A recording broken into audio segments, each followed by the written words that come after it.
Hope everyone's took a break, at least a little bit, or talked to our great professors that were just on the panel. So we are now for the keynote from Professor Danielle Citron from the University of Virginia. She is the Jefferson Scholars Foundation Schnuck, I think is that how you pronounce that, Distinguished Professor of Law and Cadwell and Chapman Professor of Law at University of Virginia Law School, where she writes and teaches about privacy, free expression, and civil rights. Professor Citron has published extensively with more than 60 articles and essays for many of the top law journals, more than 50 opinion pieces for major media outlets, and several books, including her latest, The Fight for Privacy, Protecting Dignity, Identity, and Love in the Digital Age. Her scholarship and advocacy have been recognized nationally and internationally. In 2024, she received the International Association of Privacy Professionals Leadership Award, and in 2015, the United Kingdom's Prospect magazine named her one of the top 50 world thinkers. She is also a 2019 MacArthur Fellow. Citron has worked with lawmakers, law enforcement, and tech companies for the past decade to combat online abuse and protect intimate privacy. In June 2019, she testified before Congress about the national security and privacy risks of deepfakes and has been working with Hill staff on a bill to criminalize digital impersonation. She has been involved in reform efforts around the regulation of online platforms. In October of 2019, she testified before Congress about Section 230 of the Communications Decency Act, and since 2011, she has been a member of Facebook's Non-Consensual Intimate Imagery Task Force, an advisor and member of Twitter's Trust and Safety Task Force, or X. She is also an advisor to the dating app Bumble and a founding member of Spotify's Safety Advisory Council. Citron is an affiliate scholar at the Stanford Center on Internet and Society, Yale Information Society Project, and NYU's Policing Project. She's a member of Axon's advisory board on artificial intelligence ethics and is a member of America Law Institute, where she serves as an advisor on the Restatement Third Information Privacy Principles Project and Restatement, Torts on Defamation and Privacy. Before joining UVA Law, Citron taught at Boston University School of Law and the University of Maryland School of Law. She has been a visiting professor at Fordham Law School and George Washington Law School. In 2019, she was Distinguished Visitor at Washington University School of Law and an Interdisciplinary Studies Fellow at the University of Massachusetts at Amherst. She has a BA from Duke University and a JD from Fordham University School of Law. Our very well-qualified Professor Citron, everybody. You can't hear us? Oh, you can't hear me? Oh, well, now you're up. We can hear you, so you're all good. You are muted. I'm muted? Oh, well. Oh, now I hear you. I couldn't hear you before. Well, everybody heard it. It was a beautiful, best introduction ever you've ever had. But now we're here for you, and you're up to talk. Oh, still can't hear you. I'm muted again? Yeah. Okay.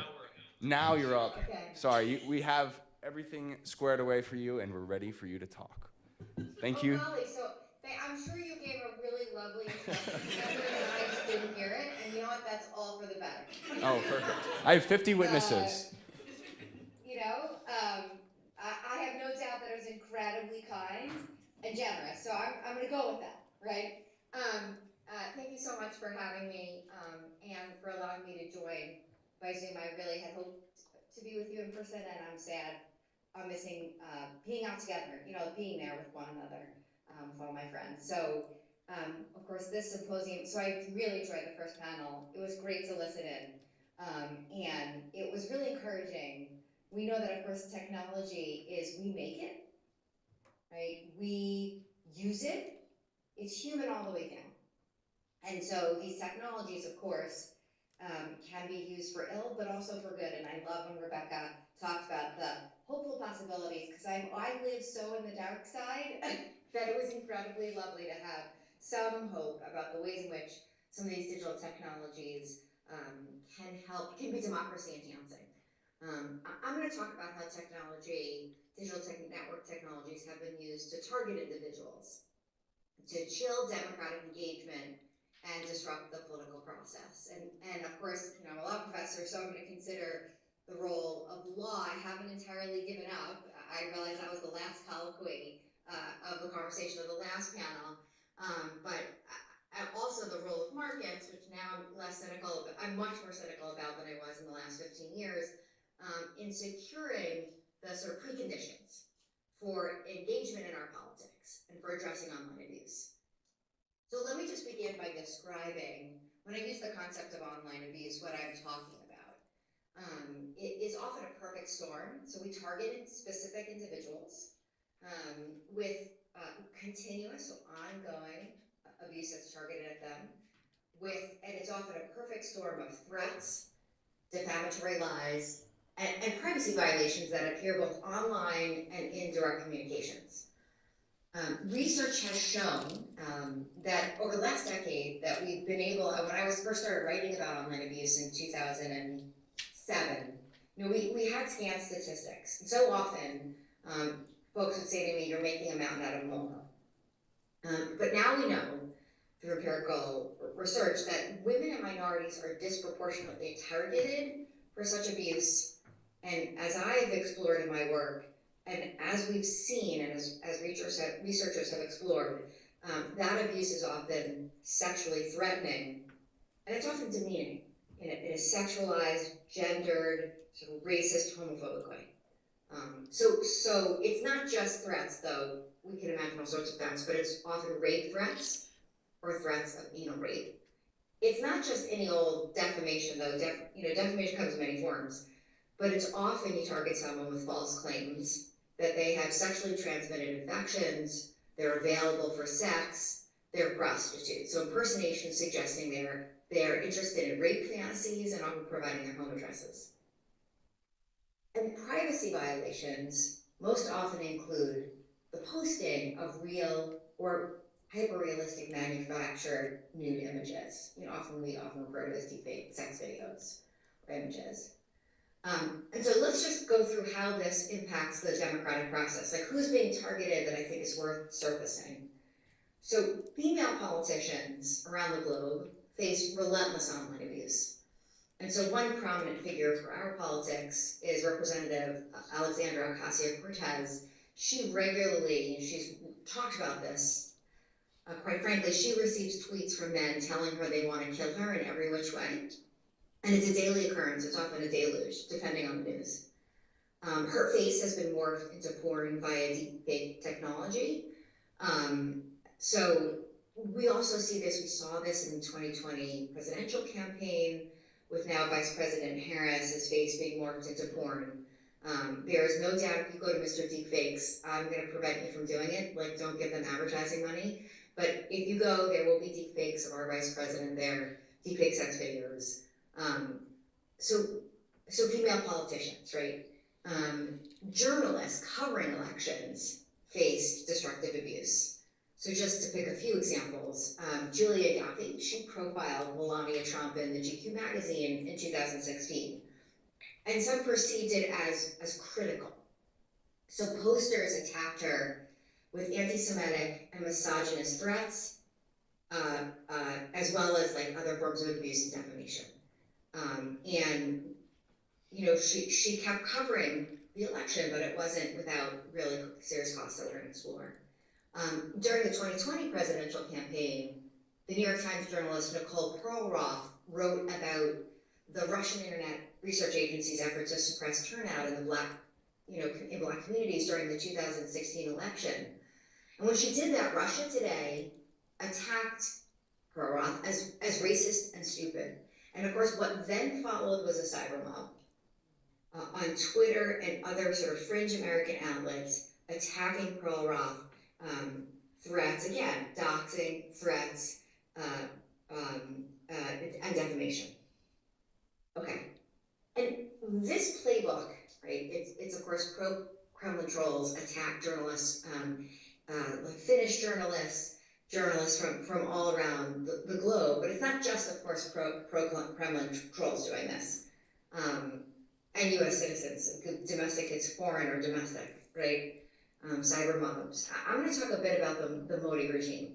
In April 2018, Indian journalist Rana Ayub sort of took the bridge too far. She had been writing and criticizing the Modi regime for its human rights abuses, especially in the Muslim community of which she's a member.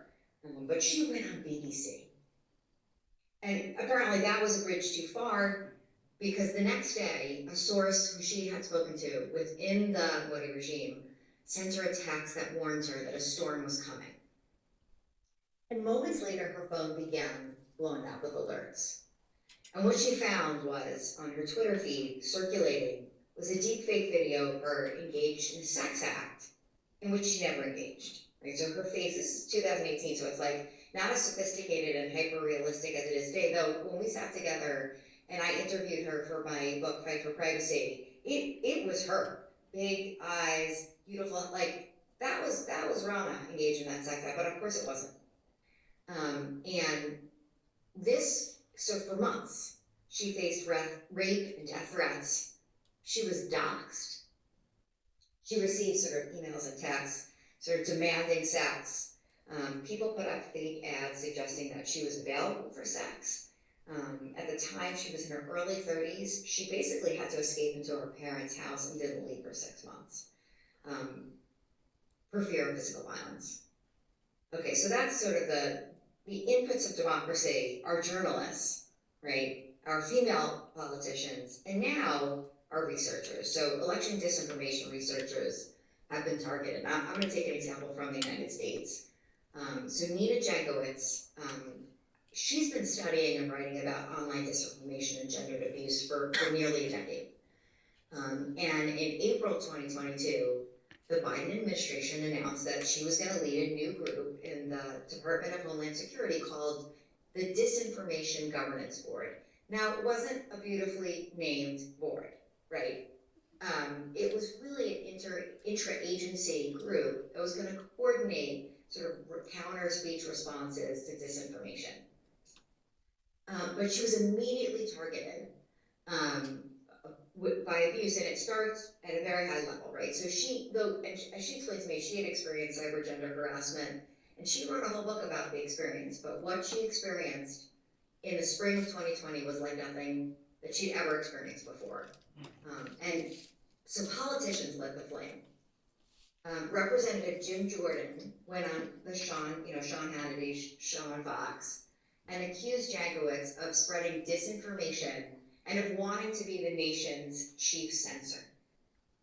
Representative Lauren Boebert released a public statement saying that Jankowicz was, I'm going to read this because it's too kooky for me to have memorized, that she was a Russia hoax, espousing radical, who's on video singing and asking who she needs to have sex with to become famous and powerful. Now, what I think the representative is referring to is there's a slice of a video, so like a grab of a video was taken up. Jankowicz was giving a talk on a panel, online panel, and so the splice is taken out of context. And it makes it seem as if she was saying that people should be able to edit each other's tweets. Now, that's not what she was saying. She wasn't endorsing that, but because it was taken out of context and sort of packaged in a certain way, the tweet made it seem like she was interested in having folks become censors, right? Like someone powerful, editing people's tweets. And so what, of course, followed was an all-out assault online. So she was doxxed. She was 9 months pregnant at the time, right? So her home phone number, her email address, she and her husband's, their home address in Capitol Hill. She received rape and death threats by tweet, by Instagram, like by any social media account that she was on at the time. In her inbox, on her phone, by cell phone. And then of course, the coup de grace, no surprise, what comes next, intimate privacy violation, a deepfake sex video of her began circulating online. So here we are, we have, someone writing and thinking about election disinformation, working for the government. She's effectively chased out of her job. They closed the board within a week of the abuse, and she resigns. Okay. And that's true of researchers, academic researchers like Kate Starbird and others. facing like the storm of online abuse, but Nina's just one example, right? And everyday people are targeted in ways that make it really difficult for people to even think of themselves as ever being capable of running for office. So I'm going to describe a Hill staffer who I interviewed for my most recent book, and his name, I'm going to call him Brian. And he had, when he was younger, shared a nude photo with someone who he trusted, but it was misplaced trust. And years go by, and he's working on the Hill in his late 20s, and a friend writes to say that the photo was posted on, and I'm going to use the term revenge porn, forgive me, it's a term I don't like, but a site that's devoted, I'd say non-consensual intimate imagery, but you might not know what I'm talking about. So a revenge porn site that is devoted to gay, bi, trans, and queer men. And the poster included the image that he had shared in confidence and then without his permission.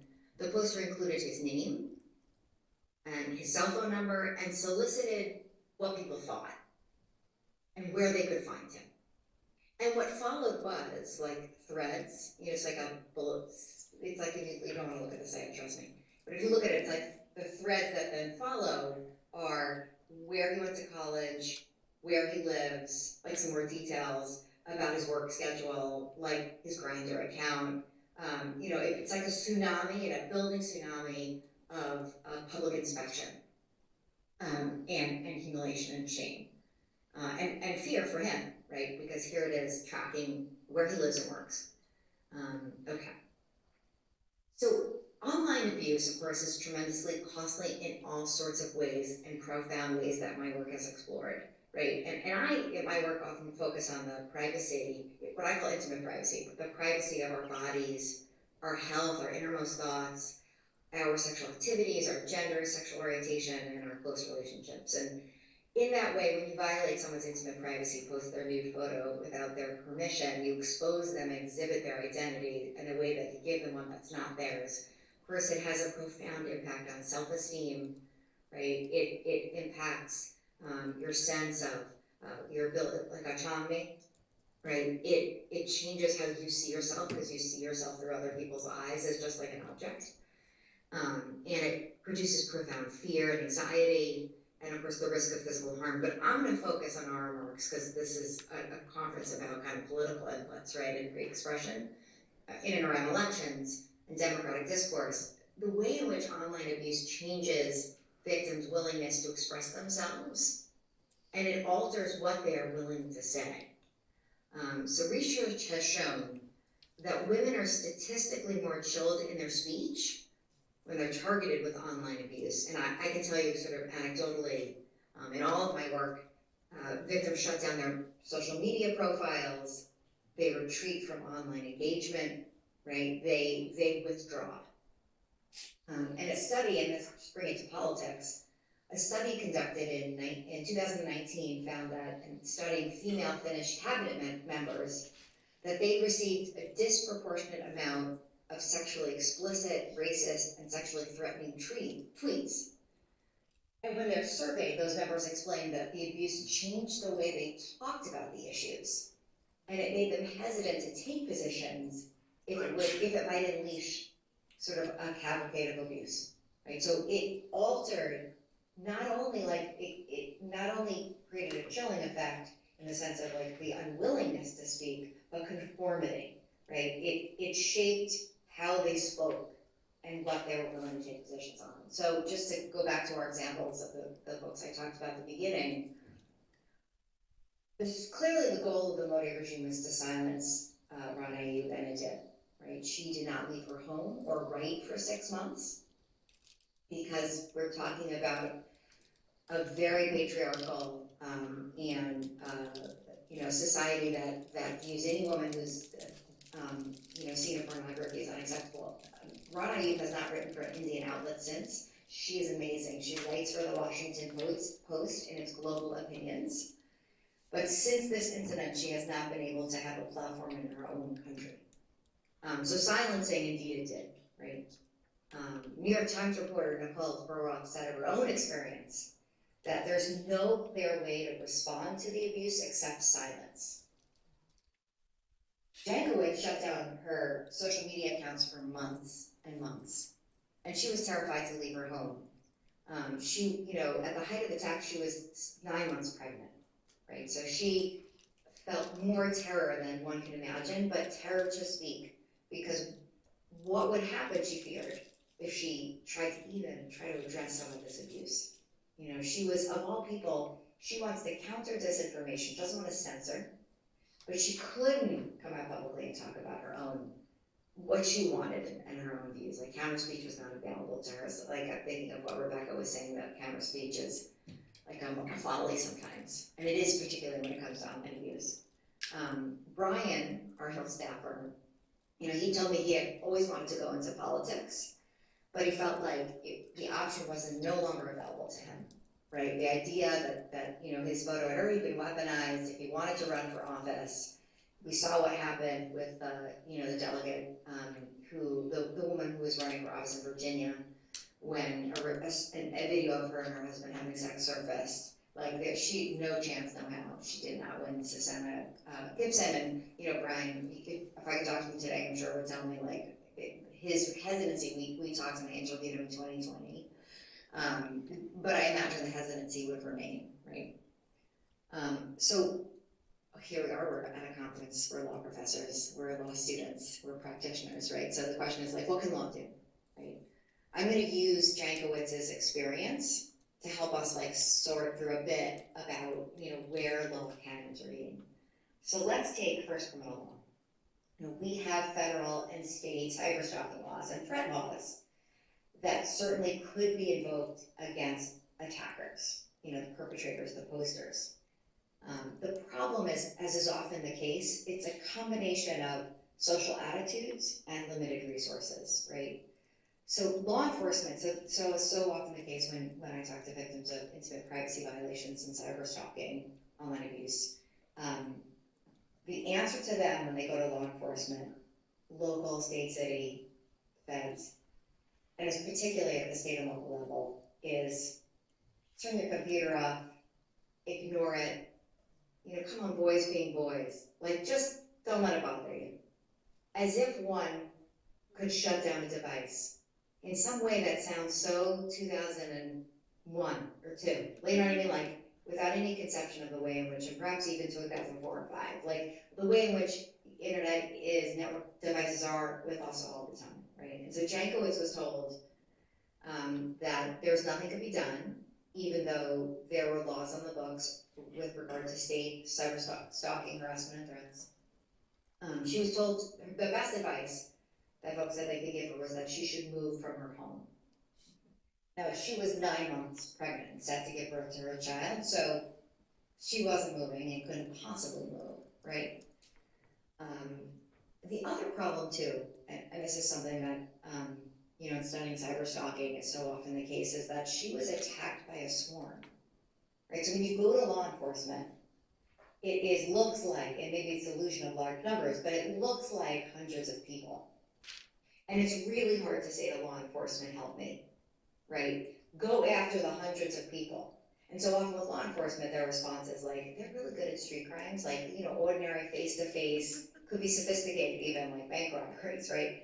But when it comes to online, crimes that involve online tools, they just feel a bit outpaced. So some of this is training, not only social attitudes, but training, right? That they just feel like they're not sure about how to, take online posts and then go get a subpoena to unmask the person from the online, service provider, and then to go to an ISP to get, to figure out an IP address, as well as, to connect the IP address to a person.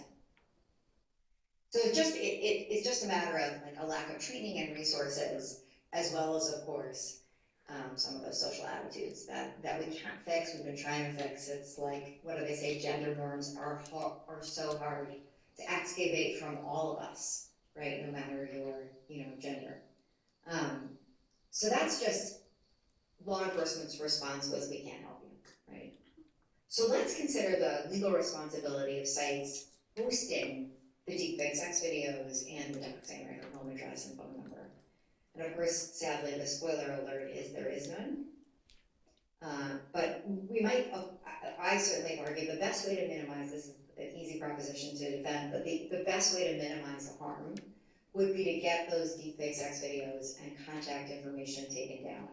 We can't, remove the harm that's already happened, but let's get the stuff taken down so no one else can see it, so she can walk her dog without fear, right? Because as she explained to me, like, it was terrifying even to go out of her house. Because facing the tsunami of rape and death threats and people saying, I know where you live, bitch. Sorry. Someone asked me if I wanted to put up photos, images for today's talk, and I was like, never. I'm like the last person you ever want to have put up a slug, right? But Nina explained that she was, the best thing would be to get this stuff taken down. But she could not take legal action against those websites to pressure them to take them down. Because I don't know if a theme of the conference will be in the afternoon, perhaps might mention it a bit, but Section 230 of the 1996 Communications Decency Act, Congress basically laid out in the hopes of, encouraging self-regulation. The idea was content platforms would be shielded from liability for user-generated content. And the provisions of Section 230, C1 and C2, have been really broadly understood, especially the leave up provision, so that social media platforms not only can host abuse and not take it down without consequence, but they can, major in abuse, meaning they can solicit, encourage, make money off of. Their business model can be online abuse, right? And they do not have to internalize any of the costs that they are externalizing. So Mr. Deepfakes is online, spreading, and Nina's video is along with our vice president and other, both prominent people and then everyday people on these kinds of sites. So okay, this is what I find myself being depressed about, is that the market is a false promise.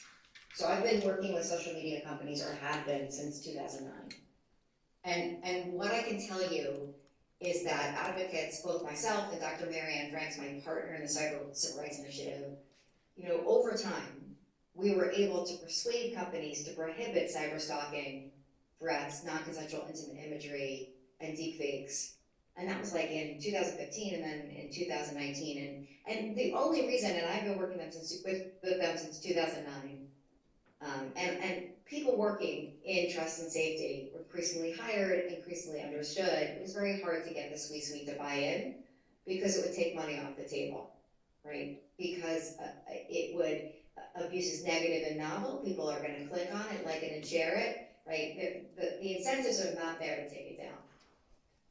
But with some bad PR after Gamergate, and the fact, as the leak of the nude photos of celebrities, including Jennifer Lawrence, we found a more responsive set of actors, right, in trust and safety. They wanted to help us, right? They wanted to prohibit and actively address and moderate cyber stalking, cyber harassment threats, and non-consensual intimate imagery. And then in 2009, deepfake sex imagery.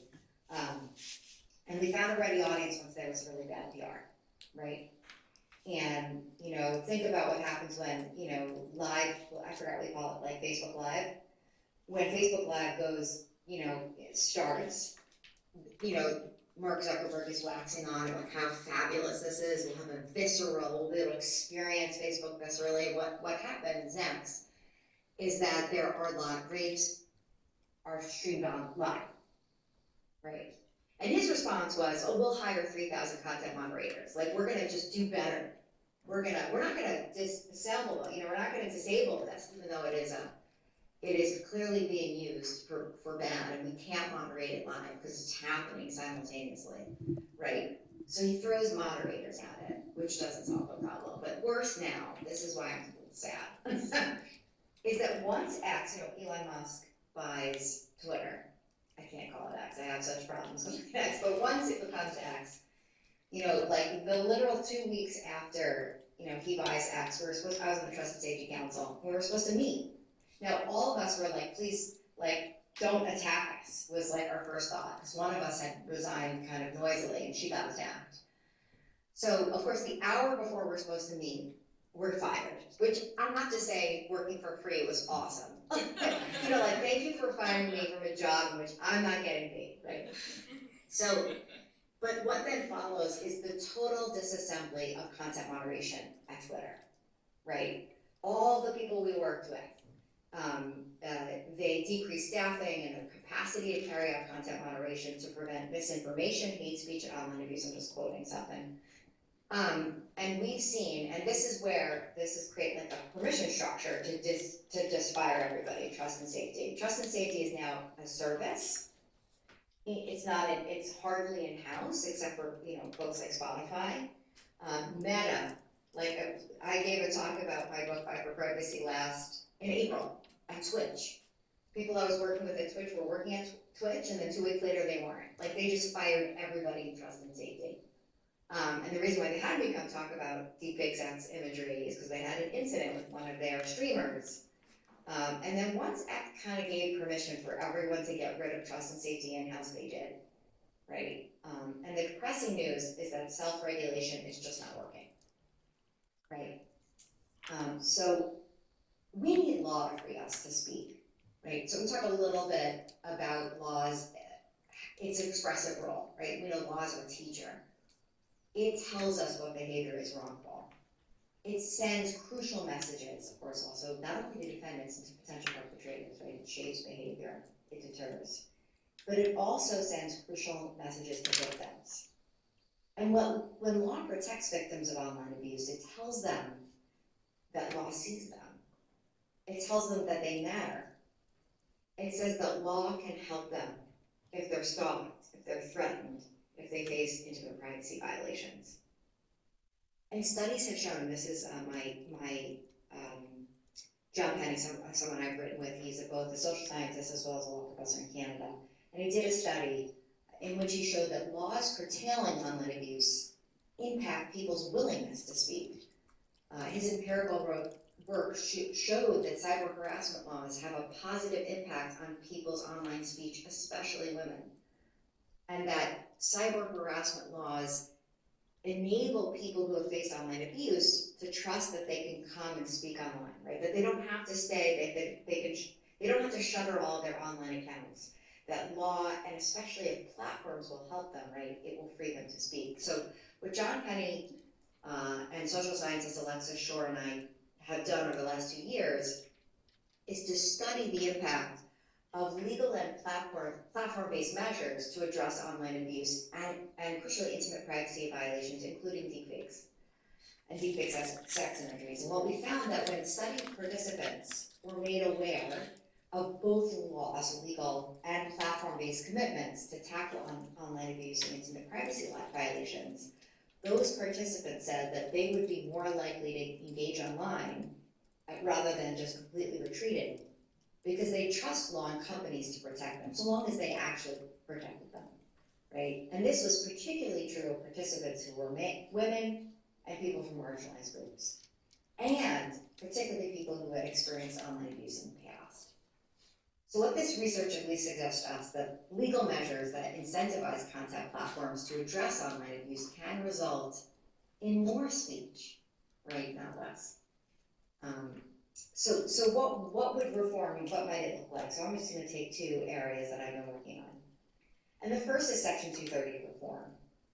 So I've been working with Representative Jake Auchincloss of Massachusetts to reform Section 230's legal shield. Now I don't want to get rid of it, right? It has done a lot of good, right?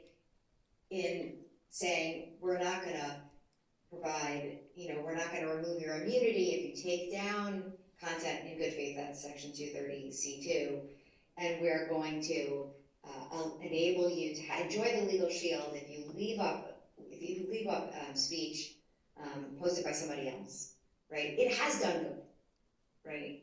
But it needs to be tailored and reformed. And so what the law that we just worked on, so I'm going to just look at it right now because it has a name that I fought against, but what can I say? You don't get what you always want, but there are reform proposals now out in the world.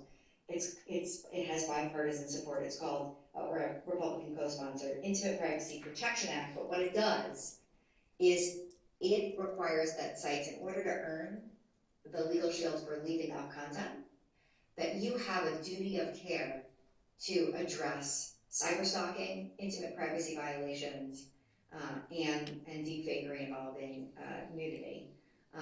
That to enjoy the legal shield, that you have to have processes to report, to investigate, and to respond to cyberstalking, consumer privacy violations, and deepfakery, and they take it down, right? And they enable victims by keeping IP addresses to ensure that they can sue their attackers, like lest they disappear if you can't find them. So that's the first. I know, like, we want me to do just 40 minutes, so I'm like, all right, I got 5 minutes left, right? So, okay, and this is going to be responsive to Rebecca's comment about, why is it that counter speech or the marketplace of ideas, it has always been an imperfect concept as one of like creating a contest, right? Like inviting people to respond, whether it could work out or not. Holmes was cynical about that possibility, right? That even we could figure it out, that truth would emerge wasn't something, that even Holmes thought that was possible, but he was cynical about that. But nonetheless, the idea of a contest, right? The problem with the marketplace of ideas is that, we lack a comprehensive privacy law that enables speech to go viral because it will garner likes, clicks, and shares, right? Our online behavioral surveillance economy, right? It incentivizes the use of personal data to fuel online advertising, right? And so studies have shown that when content is novel and negative, either one, that it's going to attract, clicking and sharing and generating demographics, right? Online advertising.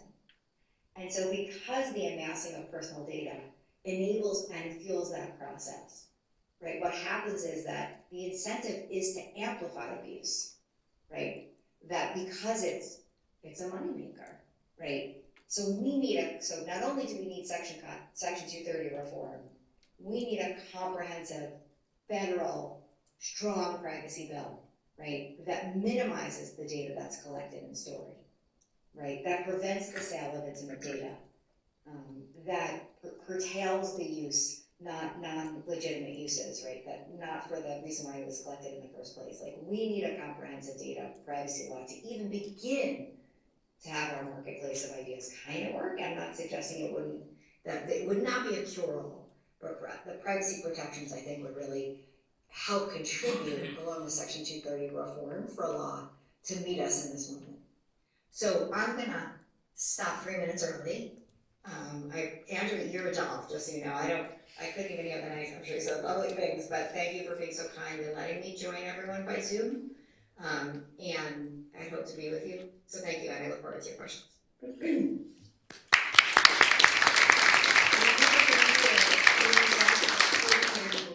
Yeah. This way I hope I can hear everybody. Yeah, can you hear me right now? I can hear. Perfect. Yes. I think we're gonna grab Okay.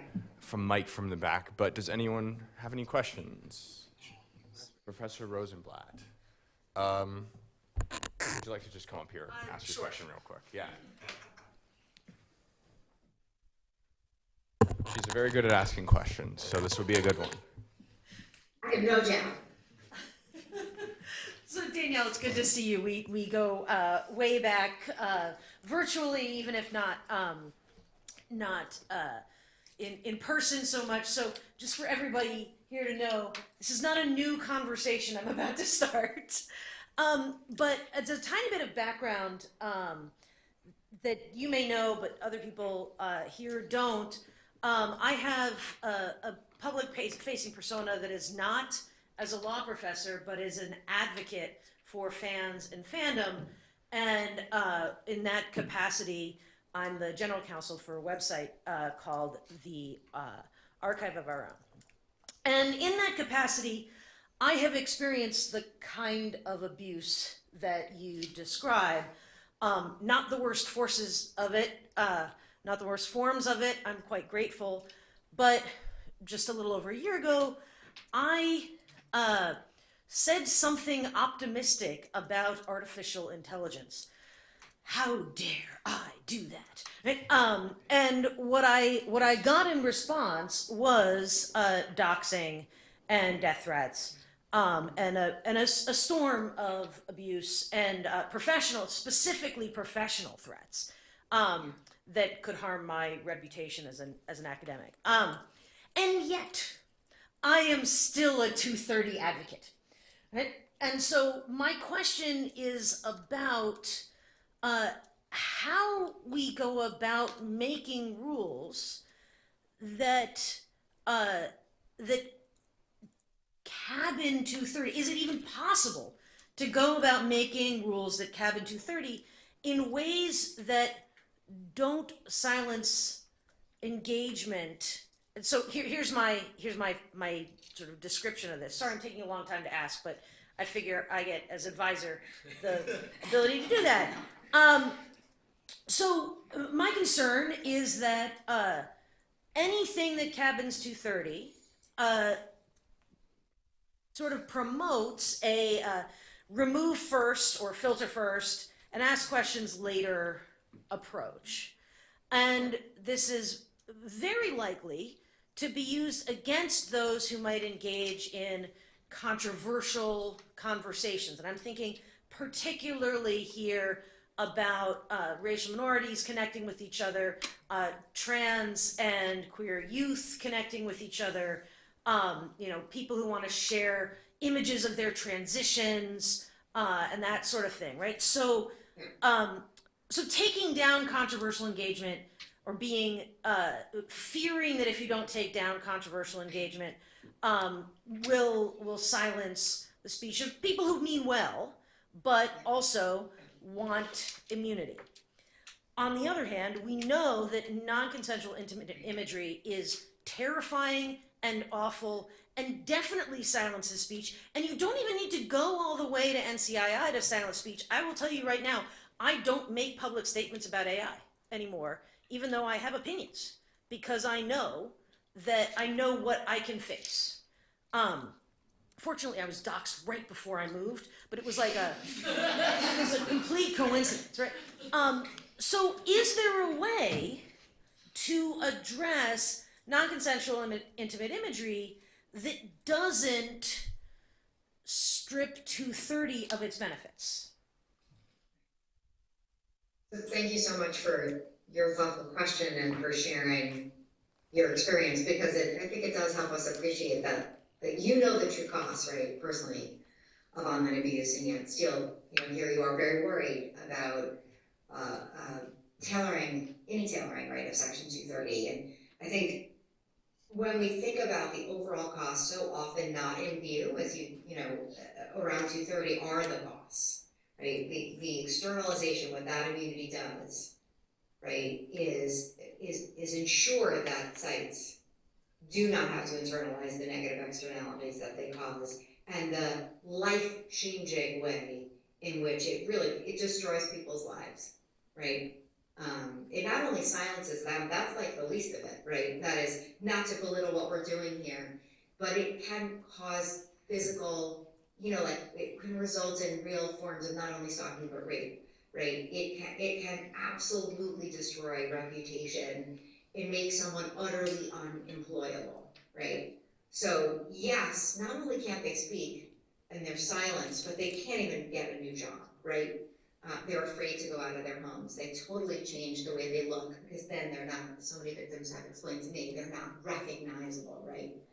So what I've tried to do in my work, and I don't think we're going to avoid there will be, of course, so we think of the costs and the benefits. Right now, we're all in the benefits to platforms and all the costs on all of us. That is, all of us are deprived of those voices, right? When female politicians change what they say, that's costly to all of us, right? As an electorate. So the costs aren't just borne by the victims, right? Though they are borne by all of us as democratic citizens. So right now, it's just so deeply uneven. And I'm acknowledging, right, that we may have there may be a response, as you said, like anytime someone complains, you just take it down. So what I tried to do in my earlier work, Ben Wittes and I proposed what we called a reasonable steps approach, that you would have to earn the shield by taking reasonable steps to address illegality. And after talking to some of my colleagues here about the way in which negligence can be really indeterminate, right? And so rather than having an indeterminate standard that courts would then have to figure out, I know from my work with companies that I can tell you what a duty of care would entail. And so in the bill that I worked on with Auchincloss, that we lay out what those 7 steps are of a duty of care. It's not one that courts have to make up, right? So platforms at the very least know that they can assert the legal shield if they have a clear and accessible process to report cyberstalking. Forgive me, I'm reading.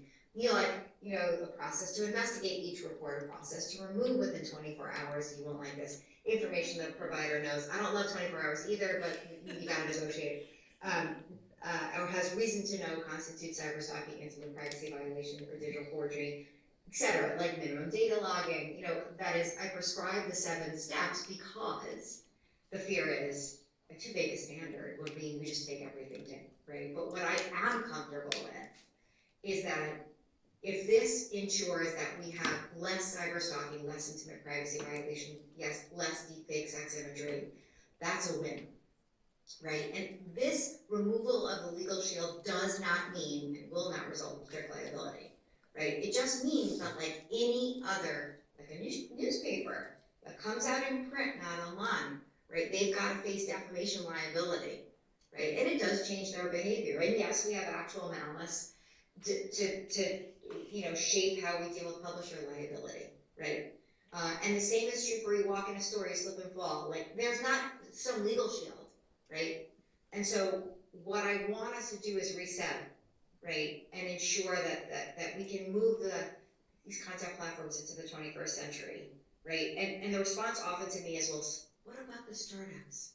Yeah. What about the bitty witty small companies? Yeah. And let me tell you, really small startups do so much harm. Like Mr. Deepfakes is a small operation that makes millions of dollars. It's like 3 people, right? And sites like Hidden Cam, they have the most uncreative names. Hidden Cam, Hidden Camera, right? These are small in the sense of small. Startups do tremendous harm. So I'm actually okay.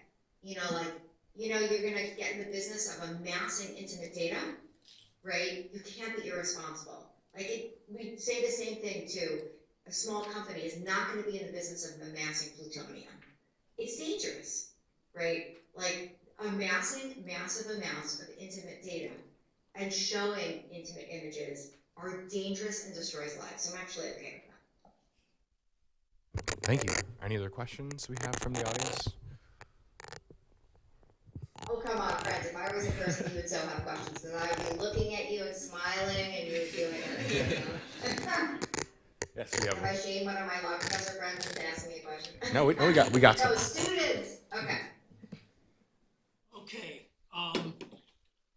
Kamala Harris is a female candidate for president of the United States. Do you think that any of this has affected her platform or how she talks about the issues? So your question is like for someone as powerful, someone as, because I worked for A.G. Harris when she was AG, I worked with her, took a sabbatical for 2 years to work with her on privacy and cyber exploitation. So I know she is such a badass, sorry. She's amazing, right? So that has that impacted, right, her speech. And the answer is with her, in particular, someone who's worked so hard to defeat what she calls cyber exploitation or intimate, non-consensual intimate imagery. No. But the way in which, so certainly in 2020 we saw not only defamatory comments about Kamala Harris, but of course these deepfake sex images, it impacts listeners, right? Like all of the misogyny and the nonsense that we're seeing, all of the disinformation, foreign and domestic, about Kamala Harris and her life and her sex life, all of the disinformation that's swirling. I worry also about the inputs, the listeners. So you're right, someone like, Vice President Harris may not be deterred, but we know that Finnish cabinet officials, and if you talk to like people who want to run for office, it changes your desire to run if you think you're going to be in a tsunami of abuse. You have another question over here? Thank you. So I'd like to challenge your analogy of information to plutonium. Short of becoming an X-Man, Sure. plutonium's going to kill me. right? Yeah. Whereas Yeah. it seems like we have a tool that could potentially address the radical transformations that access to information are producing, and that's the following. Classical liberalism might induce social change where we become more skeptical of deep fakes, more tolerant of certain types of behavior, and I think we're already seeing the effects of this, right? Certain social groups that were once stigmatized due to the fact that we worked through, maybe in a very short-term painful way, worked through the stigma associated with them. By being open as opposed to closed, the result was ultimate acceptance of those groups or growing acceptance of those groups. And that attempting an aggressive regulatory response as opposed to letting society work it out in something closer to classical liberalism, maybe not to say there shouldn't be some guardrails or some mechanisms such as tort law for recourse, but a more open approach to a more closed approach might lead to an ultimately more desirable society. Great. So when I was describing the analogy or metaphor of a reservoir or plutonium, right, like an ultra hazardous, something that's an activity that's ultra hazardous, what I was referring to are data reservoirs of intimate data. So I was talking about privacy, right? Not the tool to create like generative machine learning, general adversarial networks that Bobby Chesney started writing about in 2018, right? Not the tool to create deepfake or hate, because you're right, it can do good. Like we wrote in 2019 about deepfakes and some of the looming challenges, but we noted some of the really great things, right? That certainly that generative adversarial network, that technology can be used for good things, right? To recreate history, right? There are all these ways, like that it can be used. So I'm not suggesting that certain tools themselves, like generative, the deepfake, the tools that create nudify, the tools that create deepfakery are inherently dangerous. But rather, what is inherently dangerous is the amassing of intimate data that can leak, that can be hacked, and that can be exploited against Americans. And that's why we need a comprehensive data privacy law. We've experimented for a lot of years with the amassing of intimate data, right, with our surveillance economy, and I got to tell you, the results are not great. Like you were saying, we got to experiment. We've been experimenting with the amassing of personal data, its exploitation and manipulation in ways that are not transparent at all to the public. And we've been consolidating power in these companies like Google and Microsoft and what was Twitter, right, Meta. So that was the analogy, right? Rather than the tools of deepfakery, which can have both good and bad uses, like any technology. That kind of brings me back to the beginning. Another question over here. Hi. So one of the things that's been interesting in this conversation as it's become scarier for women and people of color in the public sphere is how many people, and we've seen this even in the last 24 hours, when reporting comes about bad behavior, claim that it is maybe a deep fake or that it is AI generated, even though that seems to be honest reporting. So can you talk about the ways that you balance that out from a legal perspective and whether or not that's just something that is left up to journalists to prove or whether that's something that the law should take into consideration? Thanks. Oh, absolutely. And so when the commissioner raised the concept of the liar's dividend, that's something that, Bobby Chesney and I created or whatever, wrote about in 2019. And it was Bobby's idea. And he wanted to take it out because he thought it was too cheesy. And I said, this is awesome. You have to leave it in. And now it's like in the discourse, right? That is, the way in which hyper realistic imagery that can be faked, right, has led and not has worsened our distrust, right? That is, our trust decay and truth decay are, it's hypersonic, right? Like exponentially so we don't believe anything, right? So that even if something is true, as you were saying, there is the like, you can't believe your eyes and ears, right, anymore. We just utterly come from this place of distrust. And so the question is, and then of course, then liars can say if something is real, that's the liar's dividend too. The other side of it is that they can say, oh, that didn't happen, even though it's a real video of me stealing something, or, like in the case of Combs, tapes of real rapes and sexual assaults that are on someone's phone. You could say that's fake. I just made that up. Like I created that. And what do we do in an environment where trust decay is so, and truth decay is so profound, right? Isn't this your question? Like, how do we respond to this epistemic moment, right? Here we are, right, where we doubt everything, right? That it behooves, people wanting to perpetrate falsehoods and people running away from the truth, right? And I think, I think some of law can do a little bit, right? Like that content platforms can't make a mint on lies that go viral, I think, and abuse that goes viral. I think that's a step, right? That they can't use personal data in ways that, are really bad for democracy. That's a step, right? And I think, so I see Larissa shaking her head, who's the reporter of the ALI's Project to Reform Defamation and the Privacy Torts, and I'm so excited to be just a fly on the wall on the committee, but like just, a member of the advisory board. But, so we're working on, right, how do we think about privacy torts and defamation in the 21st century? But again, of course, it's all of us. Like, I'm not going to trust the market anymore. I'm done. You know what I mean? Like, I did it. I worked with these companies for 15 years. I'm so out. Sorry. Right? So I think we need to lean on law. So I've been working on law reform. Our friends in the room are hard at work on law reform, like Professor Litsky. So does that make sense? Like, we're kind of in this together. We have time for one more. That's a non-depressing answer. Yes, thank you. Always so depressing, but So that's slightly non-depressing. Yeah, two more questions. And then I just we'll want to end it up. ask what I think is actually what Professor Eisler was asking in a more explicit, frank way. Is it possible that this is temporary and that NCII will actually create a more sex-positive society? Okay, ready? I have to say that response to me, I get it all the time, which is like, you're being a prude, Danielle, you're being a prude.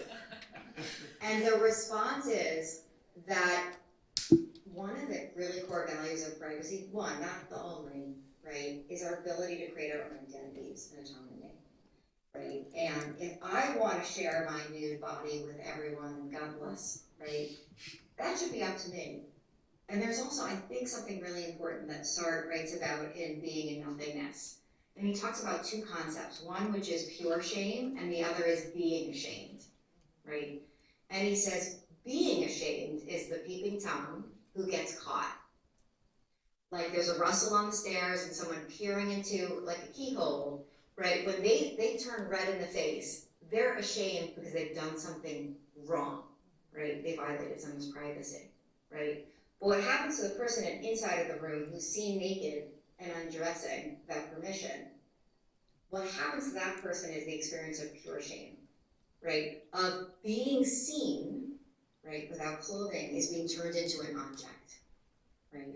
You are a fragment of yourself and you see yourself as such. And as I interviewed victims, that they no longer, how they see themselves is how their bosses see them, as nude bodies or someone engaged in a sex act. And so even if, and I'm sex positive, bring it now, like let's do it, right? I know I'm 55, but I can endorse it as well, right?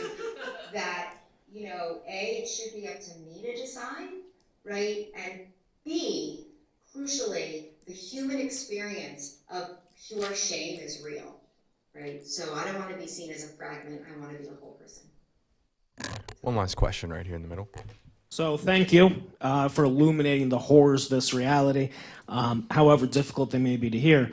I'm certainly perturbed, and I'm sure that many of us in the room feel similarly. And so as a simple question, is there anything that us as daily practitioners can do to combat this issue, or is it solely the province of the legislature and federal and state actors to devise and enact solutions? I need lawyers. So the Cyber Civil Rights Initiative, we can only provide, so we do a lot of legislative work, but we also have a helpline. And we recommend lawyers who also will take cases on pro bono. Can you imagine how many people that is? It's not a lot. Beyond K&L Gates and the Cyber Civil Rights Legal Project, like we don't have a lot of lawyers. We need lawyers to represent plaintiffs because when they end up suing the perpetrators, they can't sue the platform. Their response, as they explain, even if they know the person has no money, is that I was seen. Right? My harm is real. This is not a goddamn joke. So it matters. I need lawyers. I need lawyers to represent plaintiffs in suits involving non-essential intimate energy. So yes, there is stuff you can do. So thank you for asking. Thank you. Awesome. Well, everybody, please welcome me and give me a round of applause to Professor.